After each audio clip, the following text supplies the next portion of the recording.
Welcome to From Caving In to Crushing It, the podcast for those who find themselves immersed in adversity and choose to write their story instead of having others write it for them. I'm Drew Duraney, and I'm your host. Orly, I'm so glad you came on. It's really great to see you. Thank you for having me. Oh, it's my pleasure. It's my pleasure. So I'm very grateful you're in my life, and we've gotten to know each other very well over the last year or so. And your story is absolutely unbelievable, and you're very inspirational that you share your story to really strengthen other people. And so many people I've seen and heard really learn a lot from the way you carry yourself. So that's why I really wanted to have you on. Thank you. You're very welcome. So we all know that life is not linear. We aren't where we are because we've always wanted to be, right? Life throws us some curveballs and ends up taking us where we are. If you could go as far back as you feel comfortable, to get to that moment that you realized, there's a better way to live, and kind of go into that moment and let us know a little about you. Well, thank you. Yeah, it's a definitely loaded question. Yes, it is. So it's a very loaded question.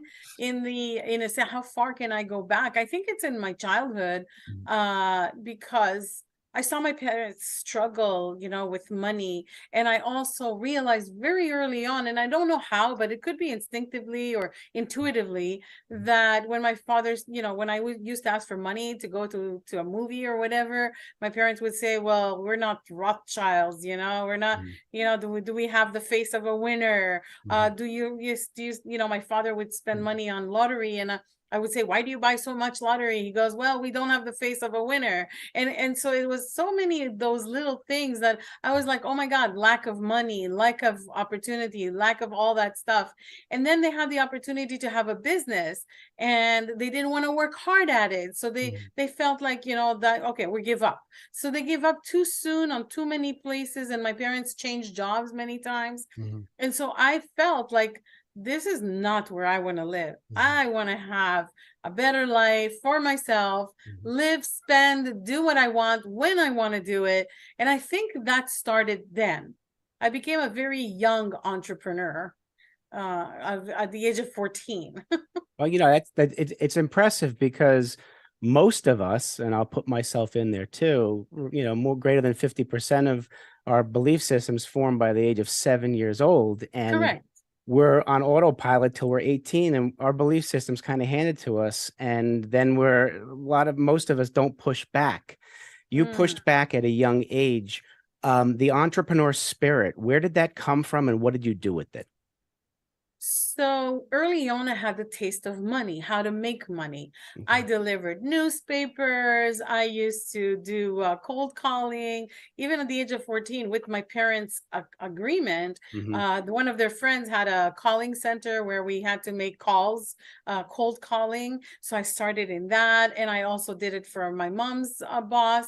And I also used to put labels on products for a beauty product company, and all, so all these were like summer jobs, right? So I did that. I also delivered the newspapers, and I babysat. So I got the taste of money, and making money was just a fun thing to do, right? You're a child, you're 12 years old, you're making all this money. I'm going to spend it on my things, but then something happened with my mom where she bought things for my brother to go to school. So we went to like Walmart, right? It was a Walmart. It was called Kmart at the time. And so we went to Kmart, and I remember this scene vividly, so I can share it.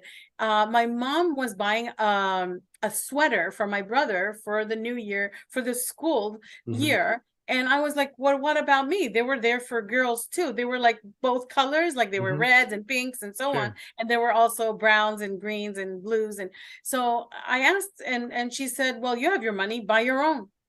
And from that moment, I decided that I will not ask for money. I will make my own money, and I'll never ask again for anything. So from that age, I paid for my own stuff. I've never asked for anything. And that was a real pivotal moment. If you think about it, what prompted me to even become more of an entrepreneur? I'm going to make money because that was my driver point. At the Absolutely. age of 14, we also went to Wildwood, New Jersey for vacation every Mhm. year. Right. And at the age of 16, I went with my parents again. It was a family vacation right after school ended. And while my parents used to go to the casinos and things Mhm. like that, they would give us money to go to the arcades on the boardwalk. Sure. But I took that money and I saved it. I didn't spend it on arcades Wow. and nonsense. But what Okay. I did was is I went to look for a job. I went to look to see how I can get working papers. And at my age, they were giving those working papers for anybody that's under the age of 60, Okay. 18, Hmm. because at the age of 18, you would have to go through immigration and all that stuff. Okay. So I rented a bike to go all the way to North Wildwood so I can get my working papers. And I got myself a job and I got myself a place to stay for the rest of the summer. And then 2 days before my parents were leaving back to go to Montreal, I told them that I'm not leaving with them. And they said, what? Right? Like my mother said, well, what are you going to do? And I said, well, right after breakfast, I will show you where I'm going to be living, where I'll be working. And that's how I'm going to stay here for the rest of the summer. And so it was. And they met my bosses. Wow. I found myself a waitressing job. And the rest was history. I went back a couple of summers after that while I was going to college. And yeah, that's how I started making lots of money. Good for you. And yeah, what I find intriguing is you built your own opportunity to gain confidence. Because if you had stopped at mom saying you can't have money because you have your own because you're working at it, you could have easily said, well, he doesn't work and fallen into that. And so give you credit for that. Personally, your relationship with your family, how many brothers and sisters did you have? I have one brother. Older or younger? He's younger by a year and a half. Wow. How's your relationship with him? Oh, it's great. I mean, Yeah. we've been through some of the same things with our parents and so on. Yeah. So we have a very close bond. He took another route in his life Mhm. and that's fine. I brought him to Wildwood so he can make money. He brought his two friends and Mhm. until today some of them still work in Wildwood, but they own stores. They made a name and a business for themselves, but they all blame me. Yeah, well, you know what? That's good blame to have because you gave them the Sure. drive, and people will emulate the behavior of others. I'm sure he looked up to Hmm. you. Yeah. Um, the I know that you mindset mastery is one of your things, and Right. you to get to the point where you realize that you may need a shift in mindset. Many of us need to have a 2x4 hit upside the head for us to realize it. I know I have. How Right. did you get into that area where you realized that you can control your reality? Well, that's a great question. Thank you for that.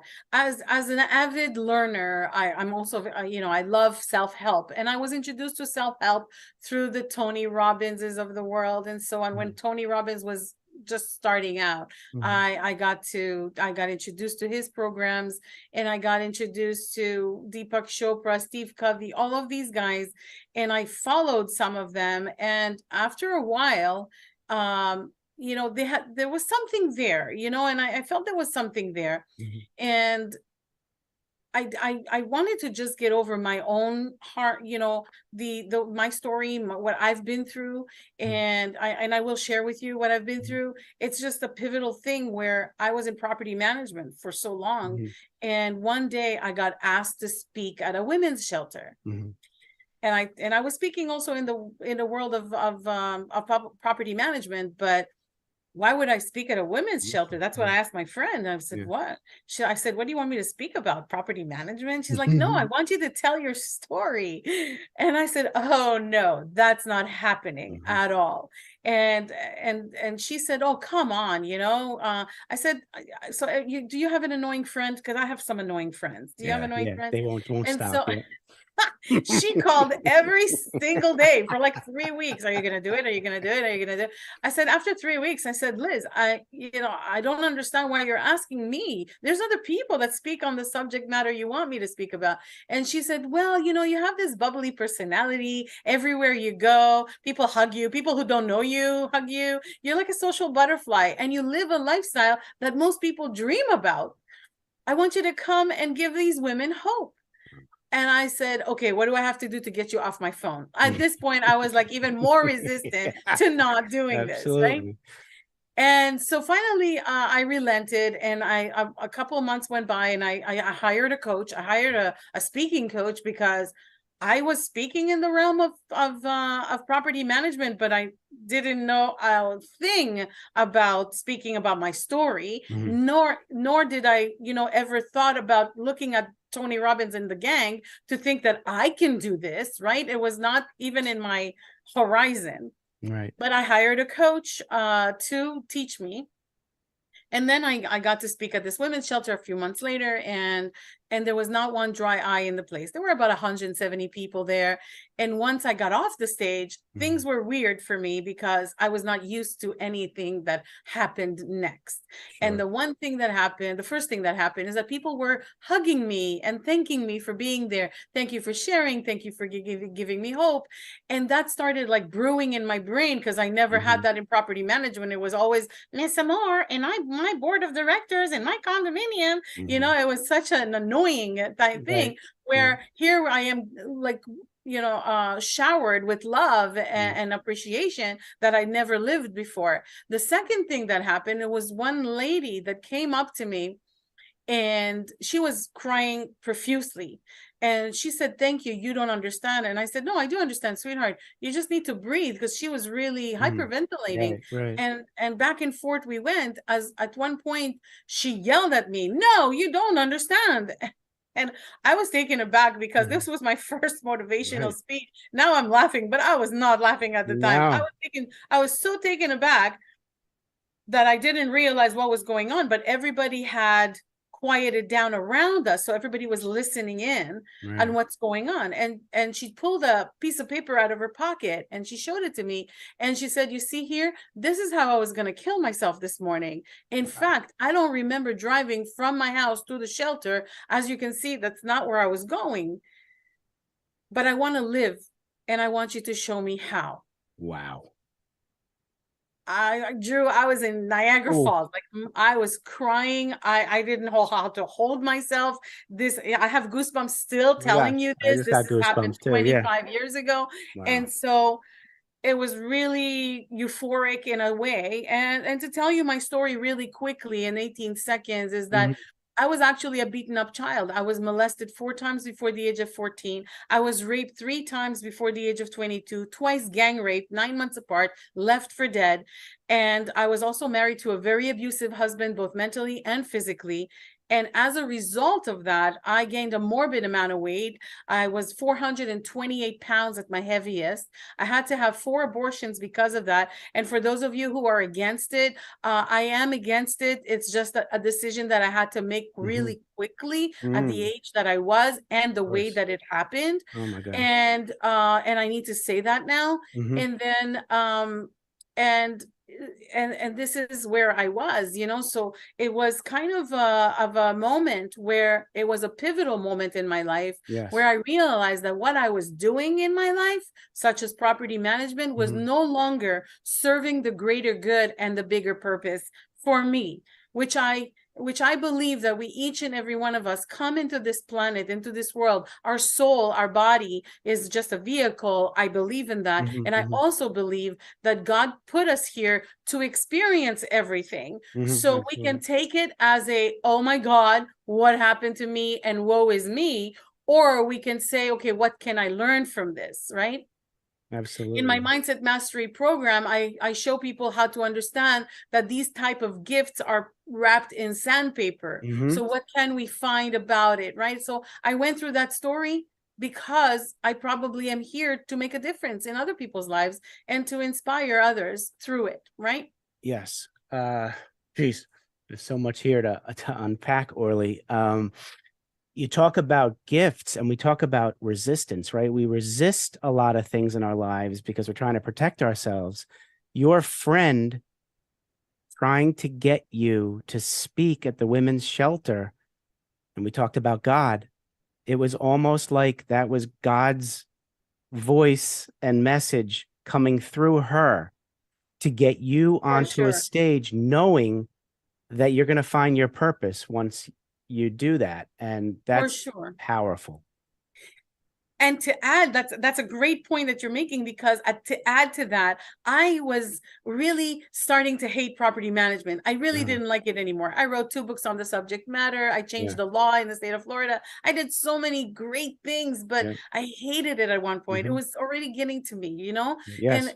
and I believe God, the universe, whatever you guys believe in, um, it sometimes it nudges you. It kind Hmm. of puts something Hmm. like a stick in your reel, and something is happening there in your life and you don't pay attention, and then it punches you, and it does another thing that will throw you off. And what happened to me was that my girls in my office stole $84,000 out of my bank accounts, you know. So another thing happens and Yeah. another thing happens until Right. you're pushed to the ground and you have no other choice but to listen. Hmm.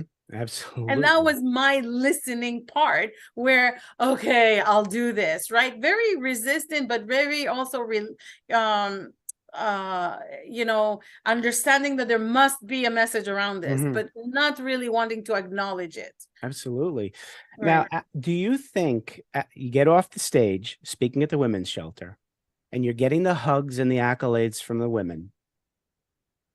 I know we don't do these if thens, if thens. If the woman who was going to kill herself didn't approach you and pretending that didn't happen, do you think you would have gotten to where you are now with just the hugs and stuff like that? Or did you need that bigger nudge from that woman? Was she sent from God I'm going to to? answer it from my own experience, Yeah, yes. but I'm going to also answer it in a general way, Okay. because life will throw things at you, Hmm. as you said earlier. But a pivotal moment in your life has to be substantial. Hmm. Right.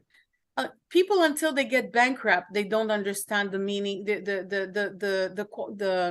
the value of money. True. People that lose, you know, until they get divorced, they don't listen to their spouses, or they Hmm. don't see the signs, or they it's not that they weren't there. They were all Hmm. along, they were there, but Right. we didn't listen and we didn't want to acknowledge. And so this happens to us through life, and that's the pivotal point that you can either take and make it a positive change in your life, or you can take and go into drugs and alcohol and do whatever to erase it from your mind for a short period of time. And then you have to rebuild yourself Hmm. in order to achieve anything.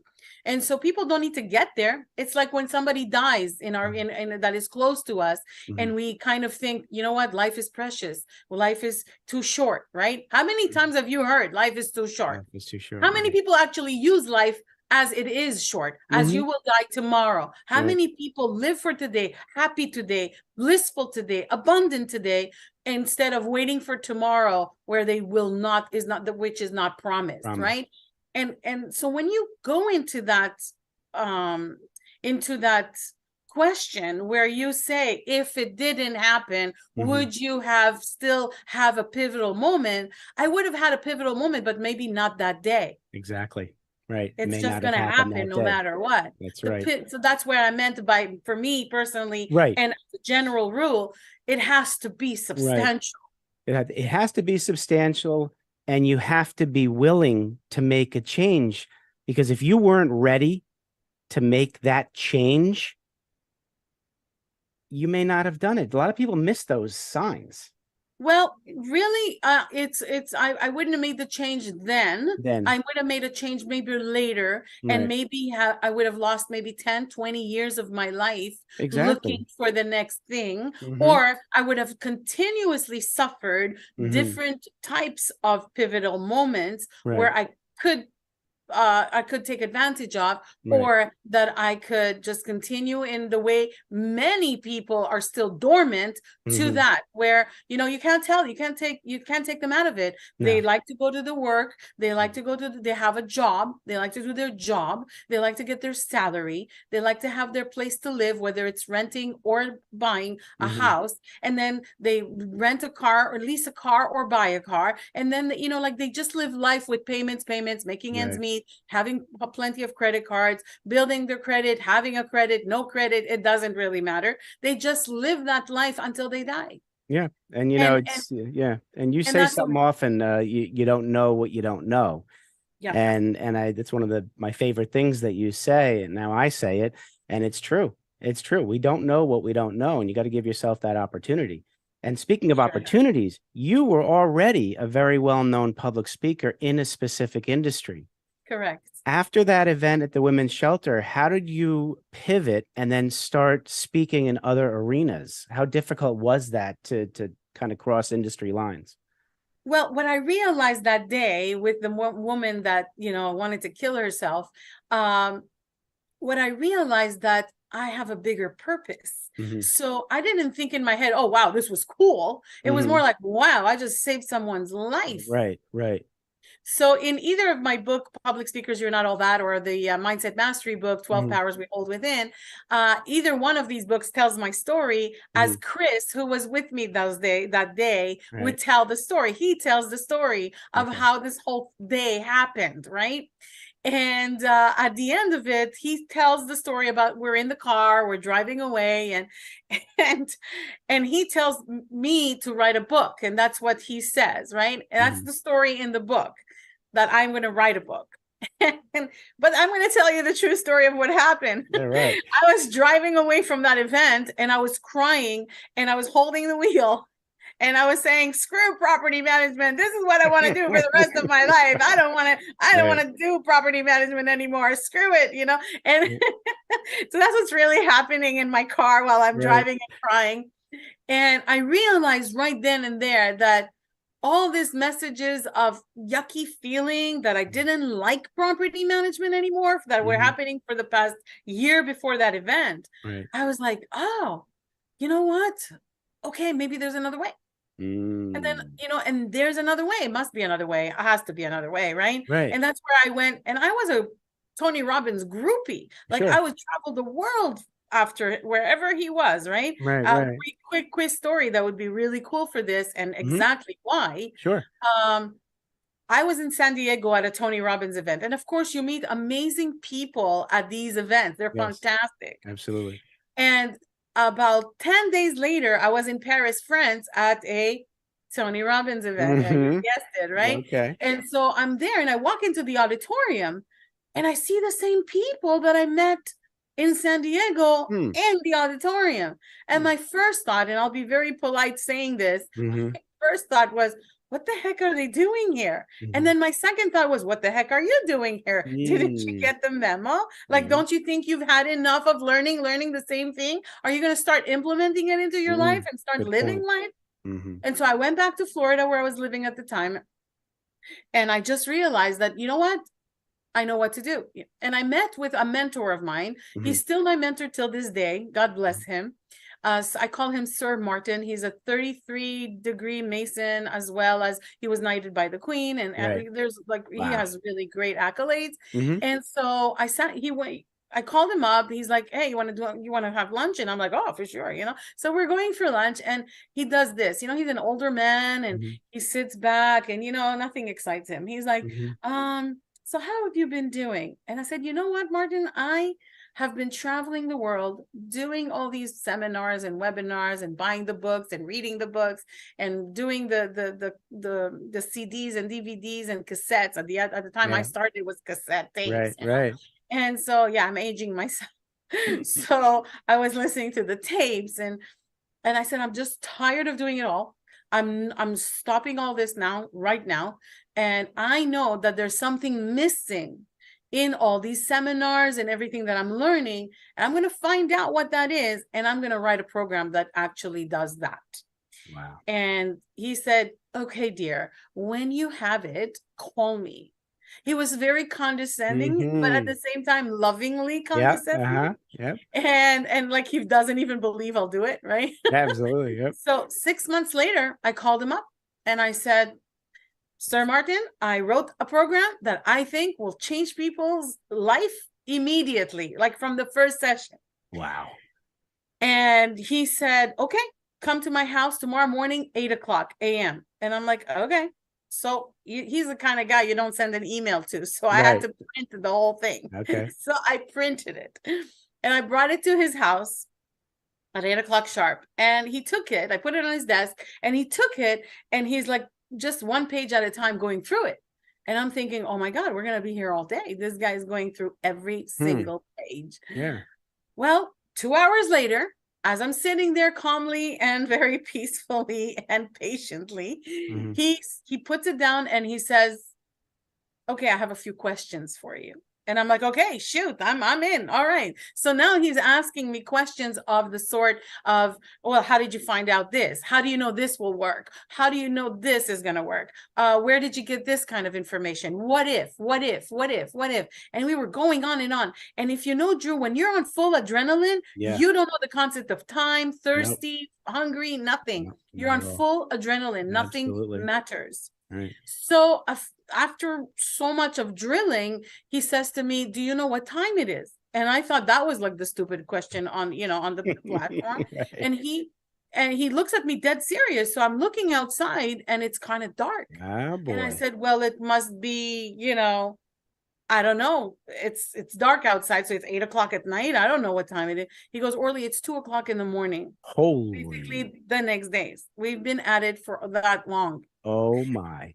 And he says to me, if you came to me to get my blessing on this program, you have my blessing. It's a great program because all I did all day was try to convince you that you don't have your information, but you answered every question with certainty and determination Hmm. that it and not only certainty, but I think it's conviction Conviction, right? that this is it. Then you don't need me. This is really great. And so I went home crying again, right? Because the Hmm. adrenaline has left my Oh body. boy. And when Yes. your adrenaline leaves your body, you cry. Hmm. That's the way it works. Right. And so I'm driving and I was driving, and when I drive or when I'm laughing or crying, my cheeks are so big. I squint and I Mhm. see nothing. Yep. So I had to I I love had to that. pull over as I was crying at the same time. I had to pull Yep. over Oh my to God. calm myself down and Yep. then drove home. I love But I it. didn't do anything with that program. I just did absolutely nothing with it until 2006 or 7 or something, Really? Yeah. 2008. It took a few years before I Right. did something with it. Yeah. Okay. And in 2012, 10, Hmm. as I started also my business of public speaking coaching, Right. I also started my mindset mastery coaching with CEOs Interesting. and CFOs of Fortune 500 and Fortune 100 companies because Wow. of a friend of mine who brought me to New York. And Sure. that's how it all grew. Yeah, Wow. Well, I could talk to you all day. There's I a know, right? there's another piece of your life. You're a very modest person. Don't you aren't you involved in maybe a nonprofit that might be kind of important that you may want to mention? Yeah, sure. So, I mean, I told you my story I'm and fascinated about I this. Yeah. was not trafficked, but the Right. the Right. the human trafficking, sex and Yeah. labor, slavery with Hmm. children is really, and because of everything that I've been through in my Hmm. story, Yes.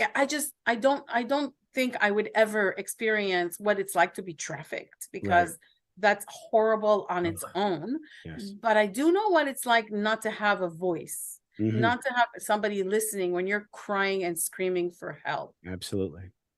And there are many, many beautiful organizations that are bringing awareness to human trafficking. Even legislators are now looking at it, but they can't do anything about it because the deep state and government officials are still Hmm. are doing it. Hmm. They're profiting from it. Yes. They're making money. It's a Yes, it's they a are. $150 billion industry.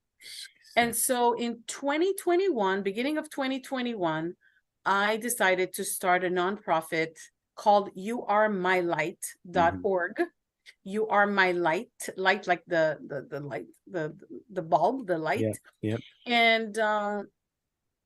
And we're building healing centers for rescued victims of human trafficking, sex and labor, slavery, because those who are rescuing them don't have anywhere to take them. Hmm. They can't put them in Absolutely. foster care because that's where it starts.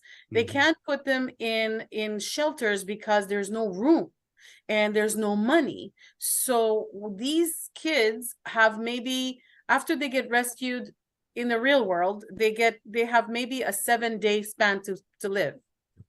before they die. They kill themselves, or they take over, they drug overdose, Yeah, whatever that may be. of course. And according to legislators and people who have spoken to some of these rescued victims, they're claiming that it's 2 years span before they're done.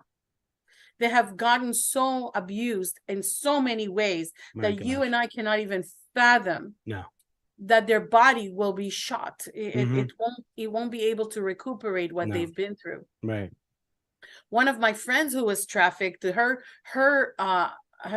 trafficker tried to put a branch in her. Like, it Oh, was, I mean, no. there's so many things that I can say. It's horrible, and you have no idea the sickness of the people, right? And Right. he was a worker in a hospital. He was just a nurse. Unbelievable. And he was married with Oh children, my and God. he had her and another girl trafficked. And so you don't know, but it's right next door to you. Yeah, And unfortunately, here in America, it's a huge, huge, huge pandemic, if you it will is. call it a pandemic Absolutely. or epidemic. Epidemic. People just don't want to think about it. They don't want to see it. They don't want to hear, Mhm. I get it. I understand. It's horrific. You don't want to get involved, but get involved. You know Yes. what? Go to You Are My Light and give a donation. Go to other organizations, give a donation. Donate of your stuff. I mean, these Hmm. shelters and the people who are helping these kids Hmm. need clothing, need backpacks, They need do. brushes, hairbrushes, toothbrushes, whatever, soap. Yeah, the things that we kind of take for granted. We do. We take a You lot for can go. granted. Yes. Right. We go to the dollar store. We can buy another $20 worth of stuff and Hmm. send it to someone that, so getting involved, many Americans have this thing about thinking, well, this is not my problem Hmm. and it's not really my responsibility. Well, I believe differently. I believe Hmm. it's all of our responsibility. We live next door to some of these predators. We like to to uh, report sex offenders, and Yes. as soon as they leave jail, even if they're recuperated, we have to name them and they have to be on the sex offender list and so on. Well, why don't we do that with traffickers? You're right. Why You're don't we just, entirely right. I mean, Hmm. I believe in killing, an eye for an eye, literally, but Hmm. I mean, I'm not the president, nor am I, any of public official, nor am I a senate, a senator or anything like Hmm. that as far as Hmm. political. So we need to get involved with our communities. We need to get involved with our politicians. We need to get involved to let them know, hey, you got to do something about this. Yes, absolutely. And I don't think we will stop it completely, because now the cartels are in on it. The Yes, they are. cartels now, why would they even push drugs on anybody? They don't have to. They can just have people and sell them over and Hmm. over and over again. They don't have to transport it. They don't have to bring it into our country. Although we have kids are being brought to our country Hmm. to be sex slaves, or any other slavery you can think of, and that's happening right now. And I Hmm. know a lot of people have brought light into this subject, and some people don't want to believe that it exists here, and that's okay. I mean, to each his own. Everybody gets it when they get it, and that's it. Hmm.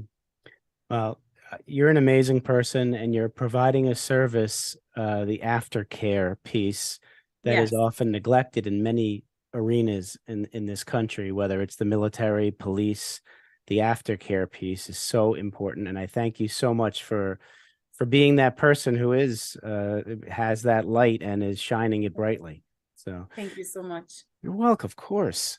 So two final questions. All Okay. right. So Orly, you're sitting down with 7 to 10-year-old Orly, and you want to give her advice about life. What are you going to tell her? Listen to your gut. Listen to your intuition. Listen to your gut. It will never fail you. Things will happen, bad, good, no matter what. Keep your chin up and move forward from it. Put it behind you. The past is in the past. Put it behind you. Don't bring it about. And never, ever, ever give up on your goals, dreams, and aspirations. That's beautiful, Orly.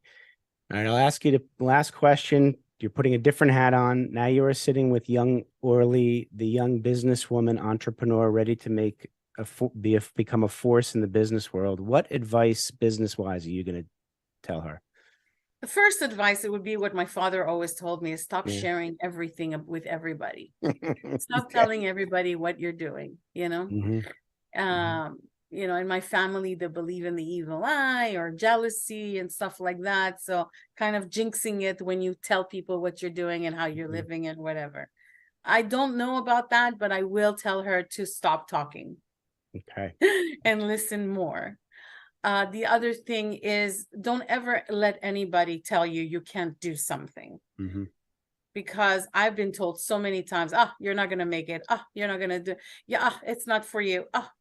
And I never listened to that. And I would tell her never to listen to that. And for those I did listen, I felt like I missed out, and I probably did. Hmm. And so those two things are probably the biggest thing I would say. Absolutely. Oh, and the last piece is Mhm. save money. Learn about Mm. financing. Learn how to Absolutely. deal with money. Prepare yourself for your life to always have what you need, so you can never depend on anyone. That's also a big component that I would tell her as a young entrepreneur. That's a huge, huge point. You count on yourself, not on others to write your story for you. Orly, this has been wonderful.